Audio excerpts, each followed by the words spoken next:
thank you all for coming. I'm really happy to see a nice full house for our conversation today. I think to get things started, I don't want to ask, I guess my goal for all of us today is I feel like so many panels, a question is asked, person A answers, person B answers, person C answers, et cetera. And there's not actually a conversation. It's just each person responding to the question, and then it doesn't really go anywhere. It's just you hear four people's experiences, and then you all go on your way. So I'm really hoping that today we can have a generative and maybe frustrating conversation, because all of these issues are very complicated and very frustrating. And it would be strange, I think, if we just heard a bunch of four non-intersecting opinions and then walked out the door and went home. This morning while I ate my breakfast, I was reading my book of Rosa Luxemburg letters. And what I really love about reading those letters in particular are that they are an incredible mix of the personal, what's happening in her personal life, and the work she's doing, the organizing she's doing, her beliefs and hopes for the future when it relates to work and relates to labor. And I think that is actually such an important thing to consider when we talk about these issues. And I'm hopeful that in our conversation today, we all had these nice professional introductions, and we're all professional people and have accolades and whatnot, but I hope if there's context, personal context to what you're saying, if you're comfortable, I hope you'll provide it, because I think we often don't know where people are coming from when we discuss these issues. And as capitalism kind of thrusts us towards more and more individualism and farther away from collective ideas and community ideas, I think so much of what we do is shaped by who we are, our individual situations, our individual beliefs. So I'm hoping we can keep that all in mind as we have this conversation today. One issue I think a lot about when I think about cinema, and whether it's making films, whether it's writing about films, whether it's distributing films, whether it's programming films, screening films, a lot of, I think, the problems come down to this idea that there are so many people that want the jobs that exist. And, I've seen examples where you'll hear someone talking about a company, they'll talk about how the conditions are not good at the company. You'll hear someone respond to them and say, oh, that's horrible. And you'll hear this conversation throughout, for a month or two. That person leaves their job. Then all those people who were like, that's horrible, apply for the job. And there's a lot of reasons for that, right? I think in my mind, part of that is that sometimes people who apply for jobs in this industry don't need to work. So the money, the healthcare, those things maybe aren't important to them. I think this industry has a very complicated relationship with this idea of individualism and dreamers. So I think you'll hear something is bad, but you'll think, I can do better, it will work for me. And that's a very Hollywood thing. And then I just think there's scarcity as well. And if you went to school for cinema, if that's the only experience you have, then you are limited in the jobs you can do and apply for. So I guess I'd like to use that as a jumping off point, and you all are coming from different places, and maybe we can just start the conversation thinking about those ideas, and hopefully we'll see what happens, and hopefully we'll hear more from them than from me. Does anyone want to jump in? If not, I can ask a question, but. Okay, I'll jump in. Can y'all hear me? Yeah. Y'all, it's so good to see y'all. The last event I did was at a movie theater. Shout out to Maisel Cinema. And I was 18 months ago. My name is Kazembe Balagun. I am a native of Harlem. I currently live in the Bronx. Before I start, I just want to shout out some of my community. First of all, shout out to Jake Perlin. Excellent programmer, my friend for 20 years. He made both BAM and Metrograph a home for me and a place I can imagine something deep. Shout out to my brother Jamie, my older brother. This brother took me to see Eddie Murphy's Raw at age 11 down on 50th Street, and his wife Catherine. And shout out to everyone who came out tonight. First and foremost, I want to express my solidarity to all the union members. I'm a member of the local 2110 at Rosa Luxemburg Stiftung. I'm also a son of a union member. My mother was a member of 1199. My dad was a postal worker union. So for me, unions run deep in my family and into my blood. I want to say that also that my relationship to cinema is very different because I came to the cinema through radical left movements. The first review I ever did was like for a Communist Party newspaper called The People's Weekly World. It was about Independence Day, right? And it was like, and just like write whatever I can write. And they were like, try to write 700 words about this movie. And I just wrote a bunch about like imperialism and capitalism and how the spaceships represented like all these things. And, but it was the first time I actually started thinking about film. And then like during my life, like movies were just like making film, making videos was always like the tools of ignorance, right? It was like nobody wanted to lug a video camera up five flights of stairs. No one wanted to take a video camera to movement spaces. So I just did it. You know what I'm saying? So it was a very outsider way of doing it. But more than anything else, for myself, like doing movies and doing stuff on this question around scarcity, it was always about community. And it was never about the film itself. It was about the community it produced within it. So for me, it was about us getting together in a room and dreaming and imagining in the dark. And there was a particular type of solidarity around that. And for me also, the film was also about dreaming beyond scarcity, dreaming beyond what was possible, beyond a bigger imagination. Can I ask you a quick question? Sure. Was this community, were you all being paid? No, what? That's a complicated. That's a complicated question because I feel like it depends how you mean by getting paid. You know what I'm saying? And I think that there's one way of looking at it from a commodity standpoint in terms of like, I got to pay these bills. But there's also this other standpoint of like solidarity, right? So like the place I used to do film programming at was called the Breck Forum. It no longer exists, right? It was on the West Village. We was pay as you wish, right? $6, pay as you wish. We would screen films. We would just screen films. I got paid maybe $20,000 a year. That's very different because that's movement work. And that's work for the soul. That's very different from doing work at a place like Lincoln Center or BAM, where you got HBO supporting you, because those people should be paying you a living wage, right?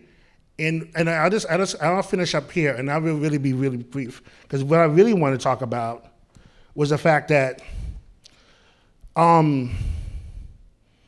there's a history around Hollywood and film organizing that we have to tap into. I joke a lot that rappers want to become actors because the film industry was organized by the left and the music industry was organized by gangsters, right? And it's true. Like, rappers see film and they're like, wow, I can make way more money, because it was actually organized on principles of fairness, right? In some instances, as compared to the music industry. And I think that we have to really get into that history of organizing that really is kind of like bedrock of making this industry work. And that includes the right to having fair wages, having the right to rest, most importantly, but also the right to, the last thing I would say too, is that fairness is also about equity, about who gets to see the films, and how you get to see the films. I live in the Bronx. 2 million people live in the Bronx. We only got 2 movie theaters in the whole entire borough. You know?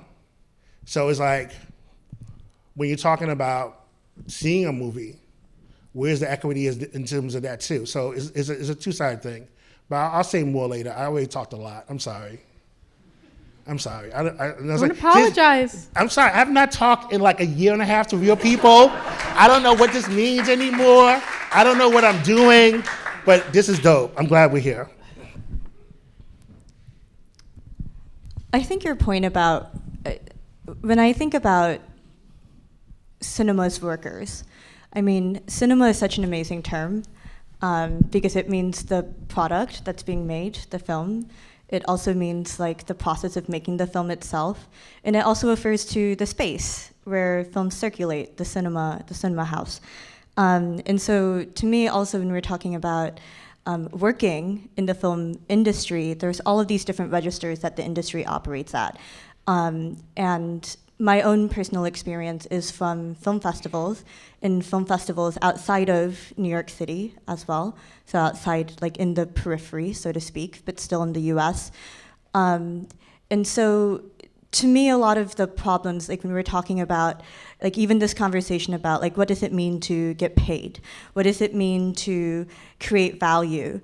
I think the reason why we have a lot of difficulty talking about these things in film spaces is because it means a lot of different things. Something like a film society, like here at Lincoln Center, these were oppositional grassroots practices when they were first started to circulate films that were not being controlled by the Hollywood studio system, which maybe have a long history of union organizing, but also display monopolistic top-down tendencies that also curtail the variety and diversity of content in the films. And so I think a lot of times when it comes to talking about scarcity and why people do things for no money, it is because it is phrased in this movement way, right? It is phrased in, oh, we're all in this together, we're going to be diversifying the content, diversifying the types of films that are being produced. In the middle of this country, there isn't even kind of the disparities between executive and staff pay that you see at larger institutions. Kind of everybody is being paid shit together. So then, the complaint like, oh, I can't pay my bills with this, is a really difficult one to work out in my experience, because then it kind of becomes framed as personnel issues, maybe just personal issues, people taking out their frustrations in ways that are not considered structural, but are considered, oh, this person is just a hard person to work for. Maybe if I go to someplace else, it will be better. So the kind of logical disparity in, well, of course, there's something institutionally flawed with the way that things are being done. I do think it's a lot harder to see. And it's a lot harder to see, too, when artists and filmmakers don't want to see it. And to me, that's kind of another thing I hope maybe, well, I'll put out there as a provocation, too, because I think oftentimes, also, I just want to say, also super in solidarity with the Film at Lincoln Center Union. But this is also, it's hard when cultural workers are invisible in so many ways. And also when it comes to film, in film festivals, in the institutions that put on a lot of the screenings, when we have the work of volunteers that's underpinning all of this, so they're not getting paid anything. But thank you to the volunteers here. Just a couple thoughts to offer up.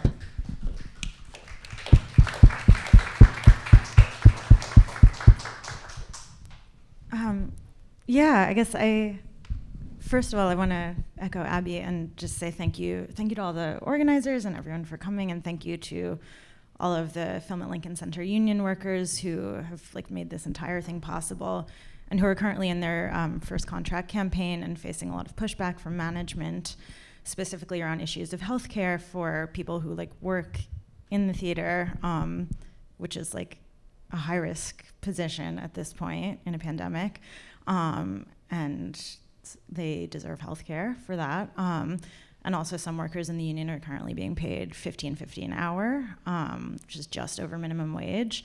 It's not acceptable, so I want to just stand in solidarity with them as they fight for a fair contract. A lot of this echoes with my own experience at the New Museum, where I was working for several years and helped organize the union, and then was on the bargaining committee for our first contract, and literally down to the $15.50 number, which is what the museum was paying workers, front-facing workers in visitor services in the store. And we made huge improvements on that only through solidarity and through a lot of internal organizing and public pressure. And yeah, organizing works. But I guess my that's also to say that my background is not so much from cinema. So I feel like I'm learning a lot from everyone else on this panel, but I do think there are a lot of similarities, like within cultural sectors more broadly. My background's in museum work and in contemporary art, and the like exploitation that we're talking about is incredibly common there as well. It's the reason we organize and the reason that so many other museum workers have organized just in the past few years. And I think a really big part of it is, as you were saying, like this culture of disposability, where like lower level workers are treated as utterly replaceable because, you know, they're like MFA factories basically and curatorial school factories, which I've been through.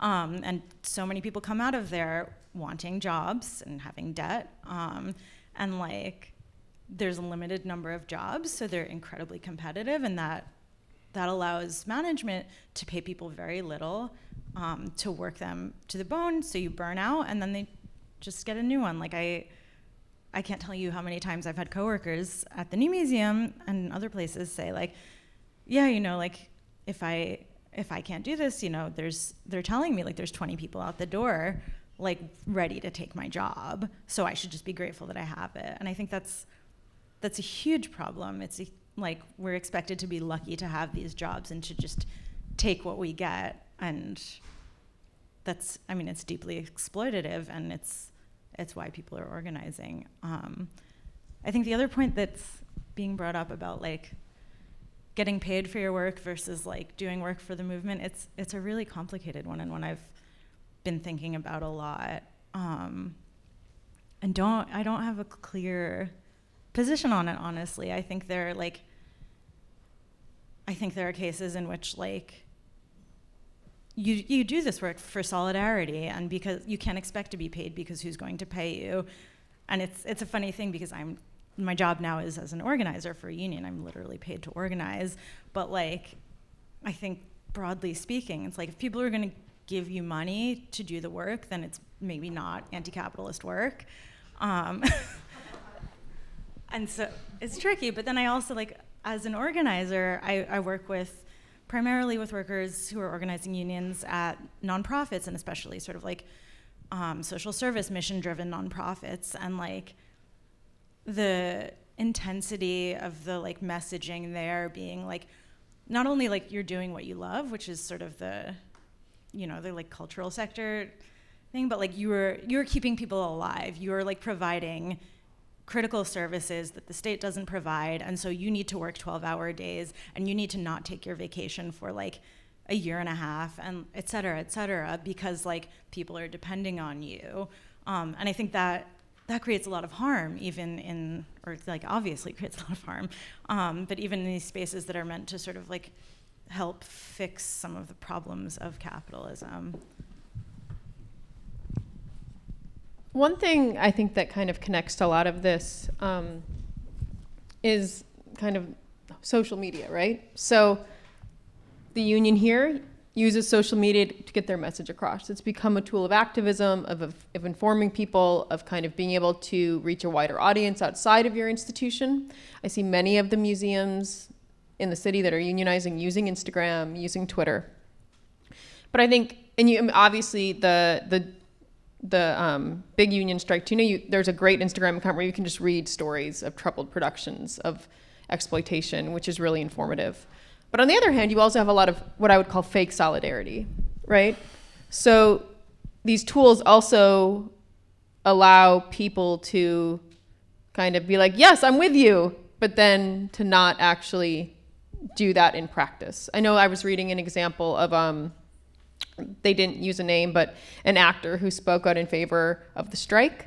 And, this is, actors often, for example, will, especially when making an independent or a smaller film, they'll ask for an 8-week shoot instead of a 10-week shoot for the small amount of, the small $2 million that they're getting. And therefore the days get much longer because the actors have the power to determine the schedules. But of course on Twitter, they're saying like, we're with you. So I'm wondering about kind of the disparity between those two things, if that's something you experience, or how can we work to get our messages out there to people? How do we get people to email the board of film at Lincoln Center, right? But are the benefits of that maybe outweighed by kind of the false solidarity? And also what I would say is action that's not real. So like you say something on the internet, you haven't actually done anything. So I don't know if you guys, if you have any thoughts about that, and if not, I can ask something else. I definitely have thoughts about that, but I also just spoke, so. I don't Ted, use. Ted doesn't use social media. Yeah. I might be the worst person to comment on that particular topic. I'll have a question for you. Come back to me. I have a question for you in a hot minute. Don't worry.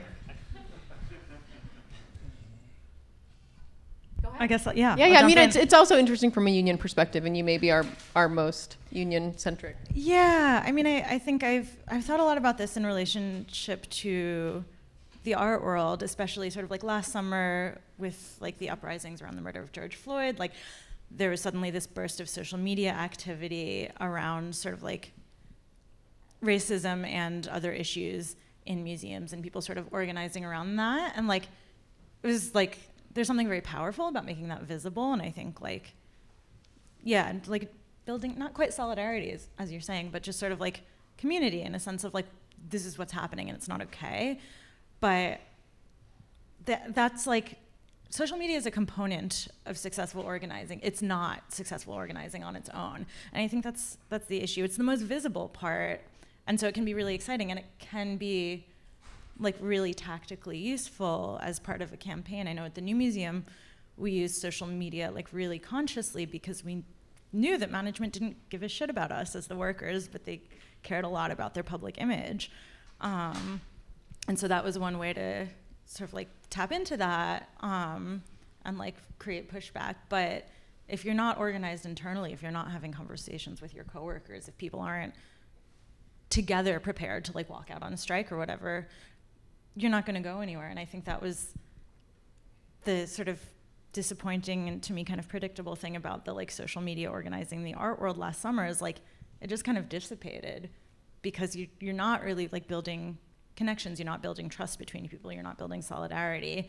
And I think there's a way in which like sometimes just like putting out all of these examples of exploitation and abuse, like there's a sense that you're like trying to appeal to like a higher moral authority to step in and be like, you're right, this is bad, we're stopping it. But like there is no higher moral authority. Like we are that higher moral authority. Like we have to be that for ourselves. I have a comment on this. I think that, you know, whether or not social media represents the true values of the organization, especially when it comes from these institutional accounts, like Black Lives Matter squares, things like that, which were so pernicious last summer. The way that I saw things happening, at least in the US with nonprofit film societies and other places, was in a lot of cases, staff were able to use the disparity between the solidarity and the progressive values that the institution was claiming, and that people were also claiming by retweeting or responding to the actual internal practices of the organizations. Because, of course, at the same time that George Floyd was murdered and a lot of solidarity protests were happening in the US, was the same time that film institutions, film festivals were laying off staff, and in many cases laying off Black staff, people of color staff. And there were several institutions. These are not, you know, we don't have to only talk about this, I guess, in the context of union efforts. There's lots of, different types of labor exploitation. I think that the public nature of social media, I don't think it's good or bad in and of itself, but it did allow for, I think it incensed people like me in terms of how different it was, the progressive values of these institutions that they were also being lauded for, and that they also it actually generates value for them, because this is also what these institutions are writing into grant applications as well. And they're also like literally writing the numbers of staff members, diversity numbers into grant applications, into like when trying to secure corporate sponsors, into pitch decks, things like that. And I think, for instance, Columbia Film Society in Columbia, South Carolina, the staff went public to the newspaper directly with kind of the discrimination that they had faced from management there, and did successfully demand that the executive director at the time and the co-founder of their like artist development lab called IndieGrid's lab resign, and that they start an internal accountability process. So all of those things are also cloaked in kind of institutional, legality, the internal accountability processes. I haven't really seen one by itself that I would necessarily call successful for actually holding an institution accountable, but at least this is now out in the open and it's recorded. I guess that's kind of my opinion. I'm kind of curious, because it's all well and good for us to say, like, okay, we have to create solidarity in workplaces, people have to meet, people have to get together. I am curious if there's a thought, well, I have like a larger question, but then I want to ask Ted a specific question. So I'm going to ask, you guys keep the larger thing in mind, and then I'm going to ask Ted to provide a case study. But I guess I just wonder, outside of a workplace, because we're workers in many capacities, whether you just make experimental films because you love them, we all do side jobs. Maybe you write one article for a few $100s. Like I do wonder, like, how can we as a larger community start to, stop competing with each other and see will it ever be possible for like cinema workers at large to come together in a mindset of solidarity as a community? How do we do that? Because I do think it is an issue that if one person leaves the crappy job, there's, like you were saying, so many people are ready to take the crappy job. So the bigger issue that. But for you guys who don't know Ted, he's a great filmmaker. And he makes these small, beautiful movies. He shoots them on film. And I was just wondering if you could talk a little bit about like paying your crews and how you put a production together. Because we haven't heard kind of the filmmaking end of things. We've been talking a lot about where we all come from, which is definitely more of an activist, institutional angle, and you don't come from that as much. And I know you always make sure that you pay people, and you buy your own film stock, and you make your own film prints, and you're not dependent on a larger institution. Usually, when you make your film, for this film, it's a different I know case. It's a little different, but anyway, I can say maybe one thing that. Because I made this film that she's talking about now in Europe, and the other films I had made were in the United States. So I can maybe comment on one thing that is quite a difference I noticed, which is that, here when I was making films, I had a kind of infrastructure. I was making films with two people I had met in college, and so they were always, gung-ho about going to make the film, and it didn't require any convincing, and I was paying them a bit of money, but it wasn't like enough to live on for 6 months. But they also understood I was making it with my own money, and it was an independent project, and that was not such a foreign concept, I think, in the US, because there is no funding for independent filmmaking or whatever. It's so small that it's not significant. Whereas in Europe, there is very good and widespread art and cinema funding. So anyone that works on a film project would do it with the expectation that they're being paid, I guess what you would call in the United States a union rate.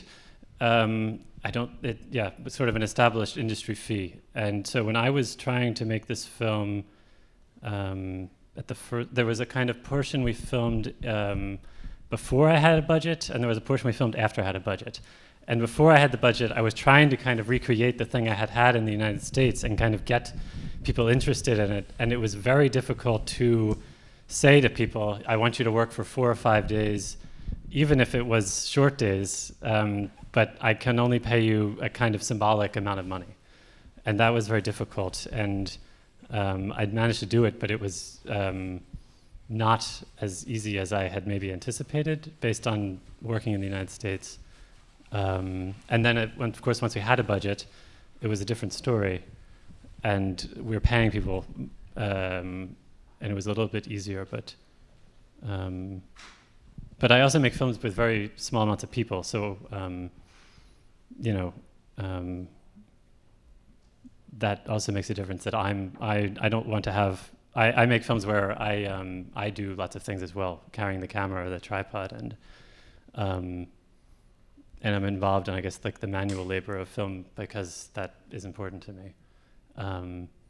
And certain issues that I think you maybe would have if there was a 20-person crew, I've avoided having because I don't want that, but that's another issue maybe.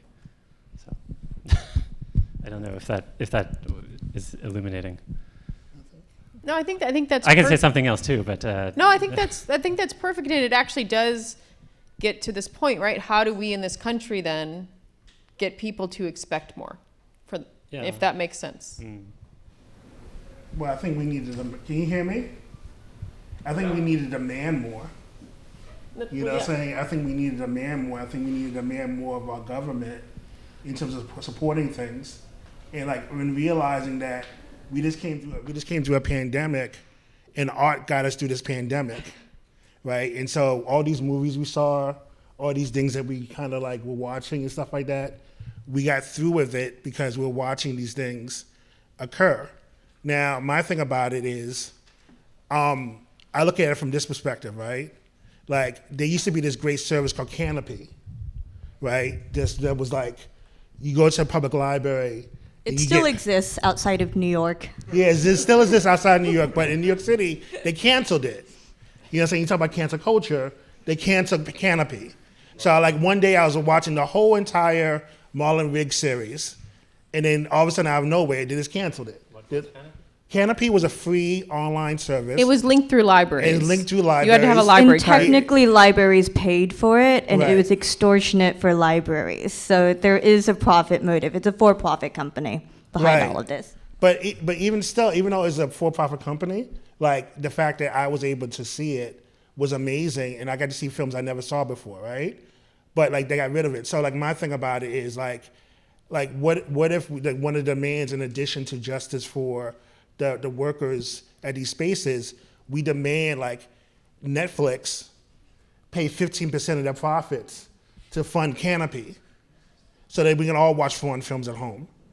Now that might sound crazy, but those of us who watch public access TV know that public access is funded by 3% of what the cable companies make. So all that great free access you have to cameras, free equipment you get at Manhattan Neighborhood Network is paid for by Viacom and Cablevision and stuff like that. And I think that's very powerful. The other thing I want to talk about too is I think this is something about shame and solidarity and shame. Because I think some of the things that I think is really important is that when you see people in the picking line and we see people outside, that level of shame goes down. I told my mom, my mom, rest in peace. When she asked me I tell this joke all the time. When I went to UCLA, that's a university on the corner of Lexington Avenue, Hunter College. When I went to UCLA, right? What I was gonna study. I told her I was gonna study philosophy, Black history with a minor in German literature. And she looked at me and I looked at her. She said, "You'll never find a job," you know?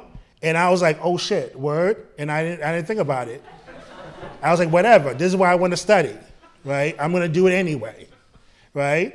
But what happened was people in my life kind of came through, right? And that formed my community. And I felt less and less shame. And I think sometimes when we're talking about these things around 20 people getting my job or whatever, there's not 20 people in the world who can do what you can do. Frankly, what you do in this world is unique and is beautiful. And only you can do it. So get that boss talk out of your head and join the movement of the Great Resignation and tell the boss, if he says that to you, just calmly put your pen down, put your notebook down, tuck your chair inside your seat, and leave, and never come back. And test them on that.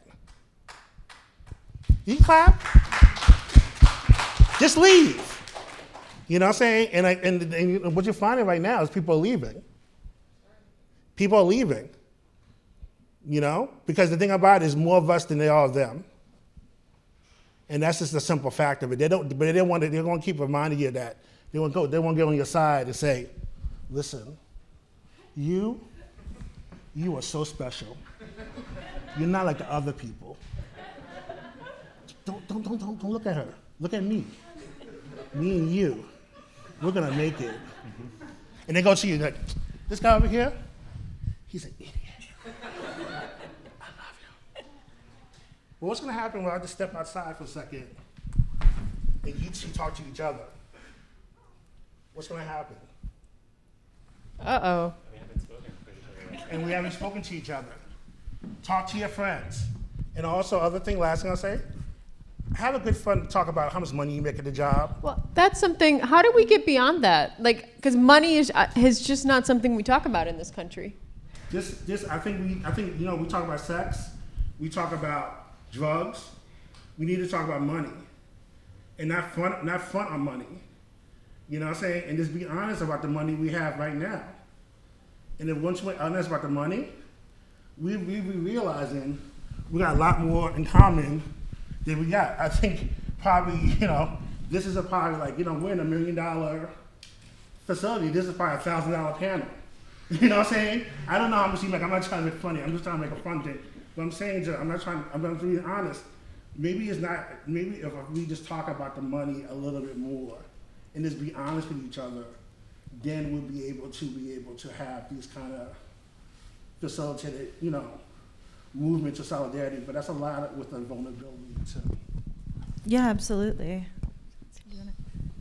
No, I was just gonna say, I think that's huge. And at the New Museum, when we started organizing, even before we knew that we were definitely going to move ahead with unionizing, we started every conversation with a salary share, and it was massive in terms of both building solidarity and just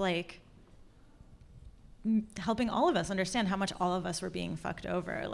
There were conversations where someone would join for the first time in that meeting and would say, "Oh, I'm making $35,000 a year, and I work 2 other jobs in addition to this full-time job, so I can pay my rent."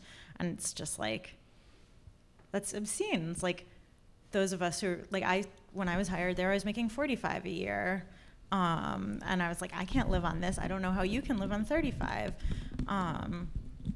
And so I think that really brought people close together. But it's hard. There's a real block, as you were saying, for talking about these things, because how much you make is, in a capitalist world, very tied up with our sense of value and how much we are worth as a person. I think just talking about it is a good way to start breaking through some of that. I would say also the low pay is also treated as something that's just to be expected, especially when it comes to entry-level positions. And after I left my first job at a film festival, I did start giving talks about how much I was paid for a full year that first year, which was $12,000, and required me to move back. It was a film festival in my hometown. In order to take the job, no relocation costs, anything like that, I was able to negotiate with the film festival to send me to 2 other film festivals, as part of the gig.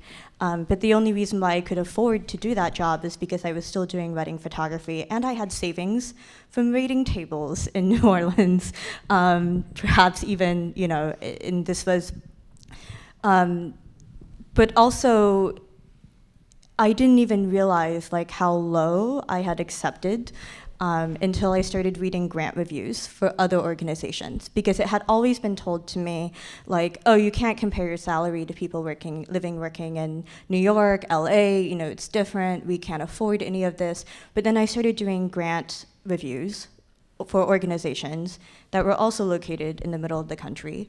And I realized that the festival that I worked for had a larger budget than these other organizations, and I was being paid 3 to 4 times less than what other people were being made. And I actually took this information to management in order to negotiate for a better salary, and then what they said was, "Oh, well, nobody here makes what you're asking for." And also there was another film programmer who I love dearly who worked there, and they said he had more seniority than I did, and they couldn't give me a salary that was higher than his.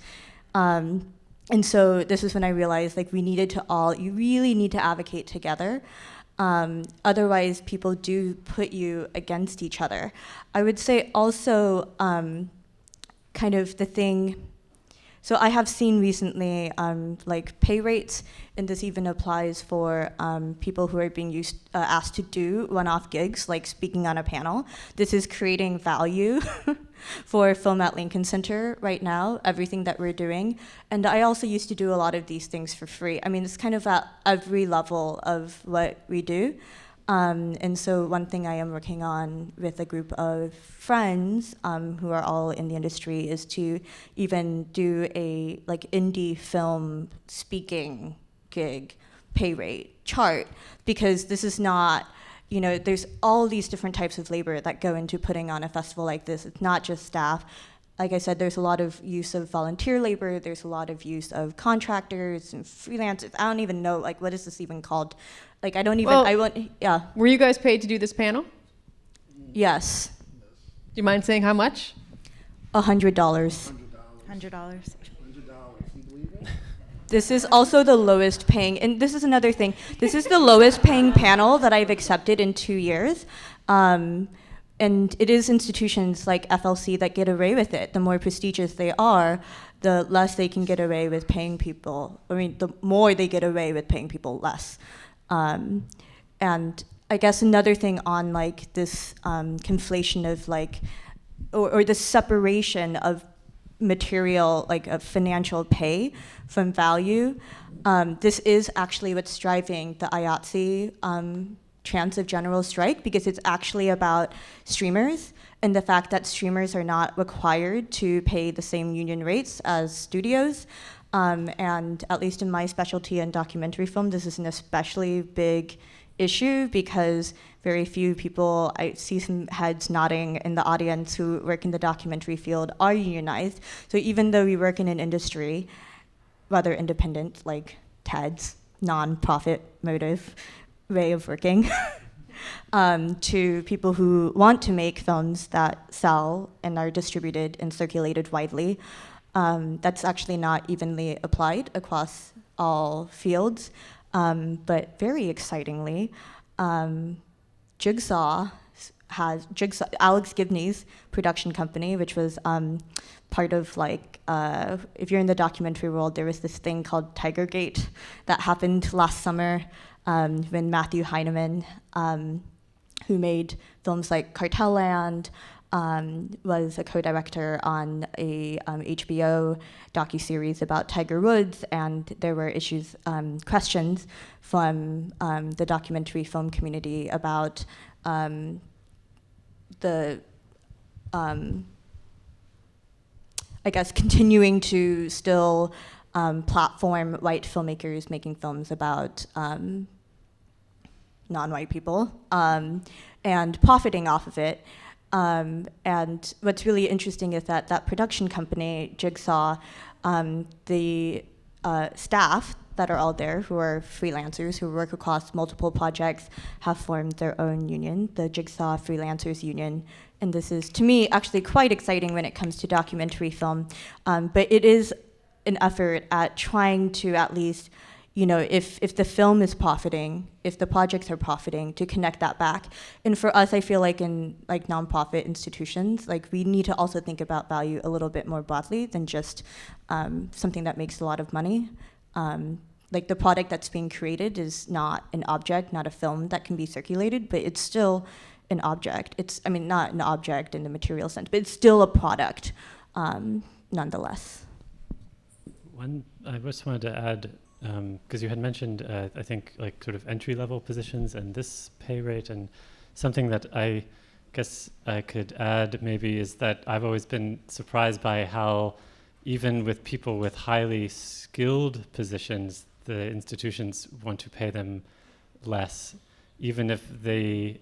I mean, I think in New York the art handlers have like a decent union, but I think, in my experience globally in film projection, it's usually people being paid very little to handle very valuable material, or material that at least the institution says is valuable.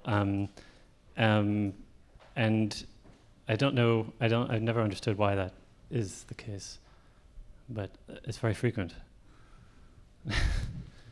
I wanted to really quickly, maybe one final question, because we're coming up, were we coming up on our time? But I want to see if there was anyone in the audience that had a question before I maybe pose a final thought to the panel. If there was anyone that wanted to ask something out there. Go ahead, just speak up so we can hear you. I just want to know, like, in terms of technology, how does that affect how the workers are being paid? Because, technology is advancing. Now you can make a film with like an iPhone, right? So just the fact that, it's easier to make a film, does that make it harder for people to quote unquote get paid or not be exploited? That was my main question. Yeah, so the question is about technology, and now that we can make movies much easier, you can use an iPhone to shoot a movie. How does that affect exploitation? How is that creating change in the industry?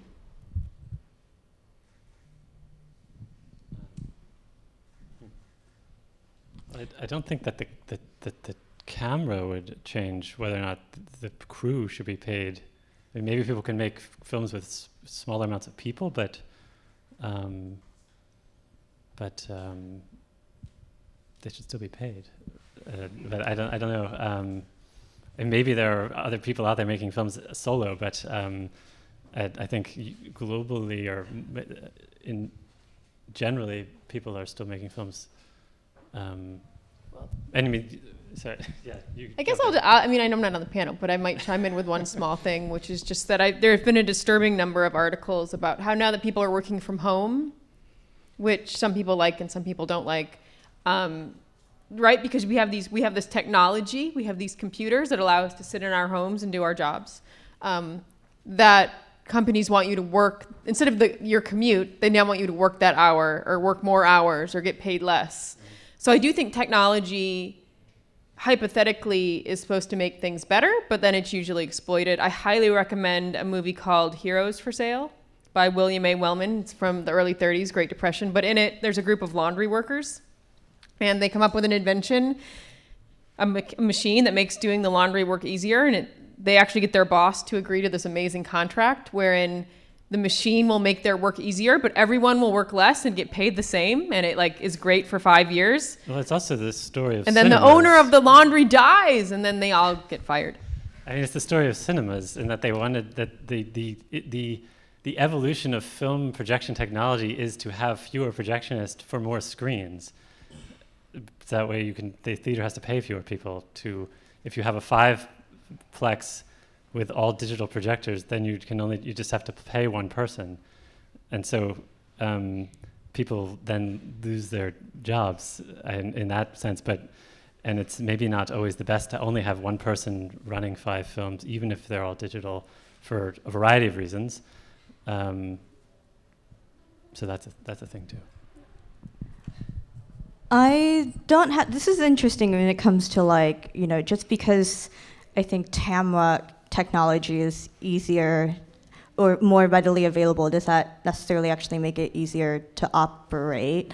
I think is maybe at the heart of this question. But there's a book that I read recently by a University of Michigan professor called Techno-Precarity, or it's written with a variety of people. When I was reading that book, I really thought about, I think that the relationship between technology and the work that's created from technology can often be kind of paradoxical, because it is presented as something that is supposed to make all of our jobs easier, but in a lot of cases it creates a lot more work. So even what I've noticed programming at film festivals, and I don't even program at film festivals anymore, film programming, is that the proliferation of, for instance, Film Freeway and Without a Box, these online databases for film submission, has actually made it much easier to submit to multiple film festivals at once. And this is all well and good if you are a filmmaker that has the money to pay the screening fees or the connections to write to film festival programmers and ask for fee waivers. But what it does is it increase the amount of submissions that film festivals process. So many, like from like 500 submissions. Like the first year of Sundance in 1978, when it was still the US/Utah Film Festival, they apparently, like the programmers scrounged, they were writing to film schools, they were going to talks, they were writing letters to people begging them to submit films, and I think they had like slots for 8 films in the US competition that year, and I think they got 21 submissions for US independent films. In a good year these days, Sundance said that they received 12,000 feature film submissions and 8,000 short film submissions last year. And even regional film festivals like something like Atlanta Film Festival in the US will receive 7,000 to 8,000 film submissions. And these are, one thinks like, oh, my $40 screening fee will go towards a lot. But if you really want to pay film screeners, and we also in film have this kind of doubling up on work. Like every film festival is doing their own submissions processing and is doing their own curation. There's no sharing collective labor in that way, and it's presented as a good thing because now there's a chance for discovery, so on and so forth. But it really creates, like from a film programming curating point of view, not even curating, this is just programming for a festival's mandate, a huge amount of work that people are being paid less and less for because, of course, screening committees are presented as this is how you get your foot in the door if you want to program films. And I would say, from my experience, looking at how people got into the film industry, that's actually quite not true. Do we have time for a final thought? Okay, well, I feel a little bit like a lot's been said.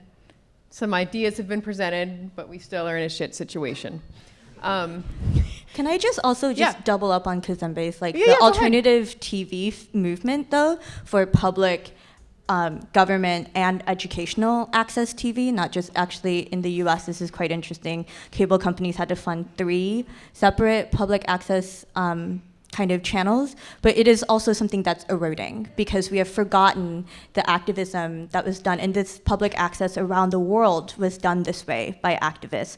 It's all funded by cable companies, but states like Florida are passing legislature that doesn't require, basically a lot of it comes from state and city municipal governments requiring, if a cable company is servicing a city of a certain size, then they must provide the funding and the facilities for public access TV stations, so on and so forth. But for instance, Florida has rolled back those requirements so much that only 1 city still has public access funding in the entire state of Florida. So it's something that's possible, but it's also work that's being rolled back. So, well, I guess that's what I was going to ask is maybe if you could each briefly, what is something practical that we can do to maybe try to make things better? Because I think it's all well and good for us to be like, here are the problems, and we should do these things. But I mean, it's a real question. What do we do?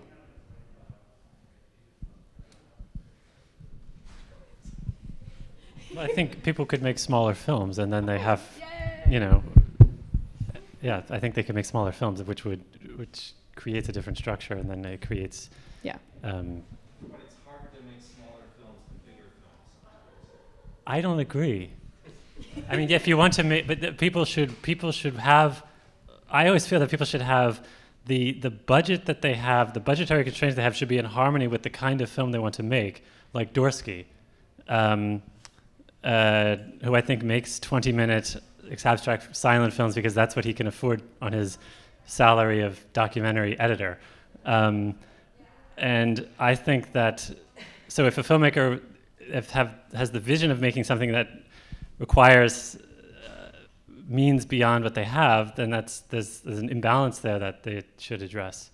Because by not addressing that, you maybe come... I'm saying that it's harder to make the smaller film than to make the larger. But I don't agree with that. You can't finance smaller films in the country in the current Smaller films don't require financing. No, I see what you mean. And that is a problem, especially in Europe. People should make smaller films. Yeah. I understand, and that's, yes. That's that you mean within, is that also in the case of the United States? I don't know. In Europe, it's definitely an issue. That if you wanted to make... It's a big issue here. Yeah. In Europe, if you wanted to make a film that you only needed 10,000 euros for, you would probably end up having to make it for 30,000 euros because the state sees that as how much an industry film, a film made within the industry would cost, because they want to be redistributing the tax dollars to lots of people within the region or the city where the money's coming from. So that's a structural issue with how that money is distributed. It does seem like we need to change how we view the worth of money and I agree with our you. ability to talk about it if we're going to get anywhere. Any other? Yeah. I'll just say one last thing. Is just like, I think that this has been really great. One thing that's really burning on my mind is also like how we define creative, and what creative looks like. I think that a lot of times, like even when we talk about making films, sometimes even getting the tools to be creative is really hard for a lot of people. It's like a lot of money to get Adobe Premiere or to get like whatever software you need. So those things need to be decommodified. So it's like a practical solution is like, where do we leverage our power in terms of public institutions to make these things available for large numbers of people? And I know there's openware software and stuff like that, but like, how do we get that to be something that's available for people? I also think that it's also a question around us in terms of this like accessibility in terms of archives. Like even though we're living in a city like New York City, how many people even know where the archives are located or how we even get in contact with that? So that's a big thing too. And the last thing I would say is just like, I think a lot of it comes down to the pay question comes down to affordability, right? And it's like the cities that we live in right now have to have a mandate, have to have an agenda on affordability for like artists, for people who are doing this work. So that means that a lot of the housing stock that's in existence right now has to be shifted towards affordability for everybody, because the very fact of the matter is that there's a thin line now between the Amazon studio and the Amazon warehouse. And if you work for Amazon studio or you work for Amazon warehouse, you should have a right to live in New York City, right? Regardless of where you're at in that food chain. So I think that those are all important. And so in thinking through that way, we can like start building those bigger solidarities for that can leverage and hopefully make some like institutional changes. Yeah, I'm really grateful for both of your sort of like concrete, practical thoughts on this, because this is a question that I get stuck on all the time, and it's enormous. It's like, what do we do? How do we not live like this anymore? I think like from my own perspective as an organizer, it's the basics are sort of like talk to your coworkers, and maybe that's in your immediate workplace, and maybe that's thinking about work in a different or more expansive context, but talk to your coworkers, share your salaries, like think about how you can collectively change things. And I was thinking also about what Abby said about like the rollback of like public access television, and it reminded me of just something that I've learned over the past few years and have to keep reminding myself. It's like, you don't just form a union and then you're done and then things are better. You don't just like go on strike and then you're done. Like organizing is like lifetime work. Like it doesn't end, and it's, the things we're organizing for, like I'm not going to see in my lifetime most likely, but which can be really, really daunting. But I think that's why it's so important to do this work collectively, and to like keep that horizon in mind. I guess I would say don't be afraid.